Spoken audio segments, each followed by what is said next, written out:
दीपक जी, दूसरी तरफ अगर हम देखेंगे तो दूसरी जो पार्टियां हैं वहां तो मुखर होकर ब्राह्मणों का विरोध किया जा रहा है। यहाँ पर चलिए आप कह रहे हैं कि उनका नहीं चल रही है कहीं, लेकिन दूसरी पार्टियों में जिस तरह से हर रोज उनके नेता हों, ब्राह्मणों को गाली देना हो, ब्राह्मणों को भारी बताना हो, या फिर ब्राह्मणवाद पर जिस तरह से गालियां, ये रोहित सब चीजें तो आम हो गई उन पार्टियों रोहित में। जी, वो ब्राह्मणों को गाली नहीं देते हैं। हिंदुस्तान या भारत का मतलब, ब्राह्मण को अगर आप गाली दोगे तो वो भारत नाम और भारत की जो संस्कृति है वो उसको गाली दे रहे हैं आप। हम्म। वो ब्राह्मण को गाली, किसी भी हिंदुस्तान की पॉलिटिक्स में इतनी ताकत, इतना दम नहीं है हम्म।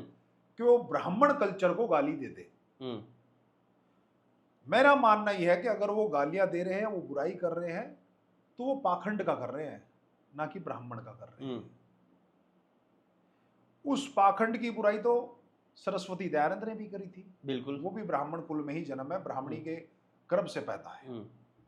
तो ये कहना तो बिल्कुल गलत है कि ब्राह्मणों को गाली दी, जिन्हें पाखंड को दी होगी, कहीं कुछ इस तरह की घटना हुई होगी, ब्राह्मणों को कोई गाली नहीं दे सकता, ब्राह्मणों का कोई अपमान नहीं कर सकता। नहीं, इस तरह के तो बहुत लेके उदाहरण है। हजारों वर्षों से लेके हम्म।